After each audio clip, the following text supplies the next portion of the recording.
I like to talk about how Bitcoin and crypto is slowly winning the legal battle against the US government right now. Because courts aren't seeing with the US government. Yes, this is important. Some people are like, but there's a world outside the US. There is. But realistically, the investment money is in the US. You can see it with the effects of the ETF. The only ETF that really had a big effect on the price is the United States ETF. Hong Kong debuted one yesterday. Nothing happened. The ETP's debut in Europe, nothing happened. They debut in Canada, nothing happened. The US is the only one that really had a big price impact, and that's because we have much more investment money than just anyone else. So it's crucial that we win these lawsuits in the United States, and we're slowly winning them one by one. There's been a couple of hiccups, but you can see the courts are not favorable to the DOJ and the SEC. You can just look at it from today's point of view. CZ's sentencing, he got 4 months, which is more of like a tap on the wrist than anything else. And he might not even serve the full 4 months because guess what? They've already detained him for a couple of months already, so they might give him some credit time for that. Yes, he's not supposed to be involved in Binance operations for the next 3 years, but when your wife's the co-CEO and founder, that's not really that big of a problem. His name, I think, is like his wife's name is like He or something like that, and she's the co-founder and co-CEO. So he's not really part of Binance, but his wife's running Binance, so he's really kind of like behind the scenes anyways. And in 3 years, he'll be reinstated. The prosecutors originally wanted a sentence of 3 years to deter people, but the judge was like, no, you didn't actually tell CZ what he was doing was illegal, and you can't find a specific case or a specific instance when he was doing anything that was illegal. So the judge favored CZ. You look at the class action lawsuit against Coinbase for selling unregistered securities. Coinbase just won that one. And guess what? The SEC is suing Coinbase for the same thing. Even though Coinbase failed to get the lawsuit dismissed, it's very, very unlikely that the SEC will win that case, especially since a lawsuit like that being brought up in a class action just failed against Coinbase. You can see that the SEC mainly lost the case against Ripple. Like secondary sales of XRP are not securities on the exchange, which bolsters Coinbase case as well. Some people might say it doesn't, but realistically it does. That's why the SEC was so desperate to try to get an emergency appeal, because they know that the ruling actually affects other things. And it's not only that, politicians are just gathering on crypto side.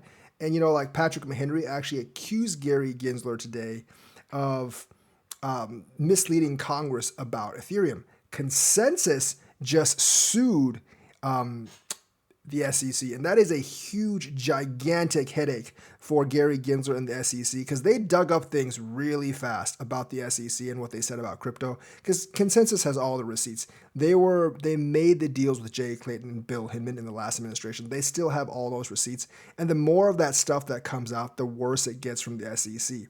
But here's the thing, the SEC can't give up on the Ethereum case, because if they can't prove that Ethereum is a security, and if they just let Ethereum go as not a security, then they realize they can't really sue successfully any of these other cryptos. And I think they're understanding that the case against Coinbase, Binance, Kraken is really not going all that well for them. So maybe they have to go after each individual one of these projects. But the thing is, these projects are not afraid of them anymore. And now they have to go after big projects that are well funded and that can actually defend itself. And now since the whole Bill Hinman and Jay Clayton thing has come out, it's become much, much harder for them. And also, the SEC just got sanctioned last month on the debt box issue. So, judges are actually, basically corralling them in basically stretching their power, because courts do not want the SEC and government agencies to overstretch their hand and their power. And now, since one judge has actually done that on debt box, and he's actually sanctioned a couple of their lawyers, he's gotten their attention, and their lawyers won't be so brazen anymore, because if they know that just because they're under the umbrella of the SEC, that does not mean judges will not sanction them and will not take action against them if they do something that's completely despicable, like make up evidence or make up stories. So they're no longer sheltered.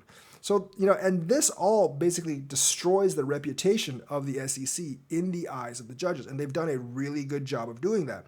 They lost the grayscale case, so they were forced to actually approve the Bitcoin ETF.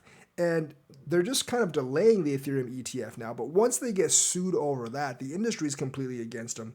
And even the commission in itself does not agree with its own decision. It's like a 3-2 thing right now because Hester Pierce and another commissioner does not agree with Gary Gensler's kind of like vision for crypto and his actions against crypto. So things are getting continuously worse for the SEC, both internally and externally. And crypto is basically slowly gaining traction. And I think by next year or the year afterwards, we'll have mostly a completed victory in a legal sense against the SEC.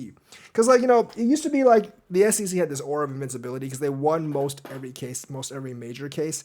And then they started losing. And they started losing because people started defending themselves. And the courts realized that the SEC was being kind of ridiculous and being overbearing. And they weren't afraid to rule against the SEC now. So the thing is, like, the tide is slowly turning against them. And when we have these victories, that crypto will become more and more available in the United States. Now, crypto will be fully KYC AML'd inside the United States. Like, that part isn't going away. I don't think the courts are going to rule against KYC AML, but they will rule against like certain restrictions on like what you can buy and what you can't buy on crypto. They're going to rule against that all cryptos are securities. I'm almost sure of that at this point. And they're going to rule against like the SEC trying to gain full power over cryptocurrencies. And I think that's going to be enough to get crypto to run. Even in a bear market, when like all these legal issues are actually absolved, I think there'll be more people coming in and buying, like more richer people, more organizations coming in and buying, not just the ETF, but probably just some crypto as well. Once these things are like basically declared not security in the secondary market and they get more clarification. And I think like the pro crypto advocacy group is going to make it easier for more of these investment products to come out. And the pro crypto advocacy group is growing because Coinbase and others have a lot of money on the lobbying sector. Plus, not all the banking and finance sector is actually against crypto. BlackRock and a good part of the finance sector is actually pro crypto. So that's even more lobbying power. And I think like the resistance to crypto is buckling. We're not a country like Russia or China where they can just basically ban crypto. Our governments can't unilaterally, like there's not a dictator that can unilaterally decide that. Gary Gensler, as much as he wants to decide things, he's not the dictator of the United States. Congress can rein him in, and there's plenty of people in Congress that are willing to rein him in. The courts can rein him in, and they've already done that. It's not like Vladimir Putin or Xi Jinping saying like, hey, you know what, we're just going to ban crypto. No one can actually do that in the United States. There's always going to be partisan bickering, and this is one area where partisan bickering sometimes actually helps, especially like if in the beginning it's not your party that's in the majority party. Like stuff like this economic stuff the economic like reality will eventually turn people pro Bitcoin and not have them be anti-Bitcoin. And I believe that's going to be another bull run when like we win most of these legal issues, or it will like at least control the bear market where the dumping isn't too bad, especially for some of these altcoins, because once they get that legal status, and especially once DeFi gets some of the legal status, I think more people will be interested and there'll be a lot more liquidity in the market than there is now. People that were afraid to get into crypto will actually come in as it becomes more mainstream. And that's the thing, like once like a lot of these lawsuits like blow over, this stuff is going to become a lot more mainstream, which means a lot more people are going to be suddenly interested. You'll have like a lot more people searching for these topics. You'll have a lot more money coming in.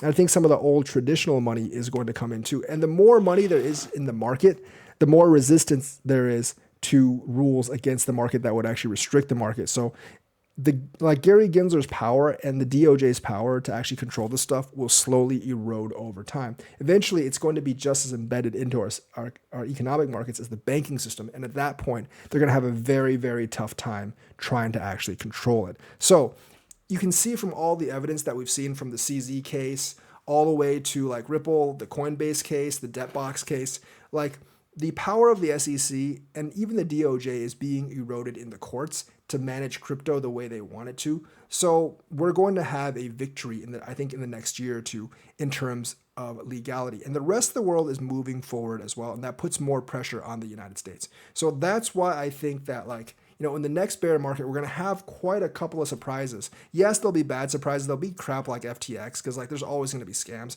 but there's going to be good surprises too, especially from the legal front.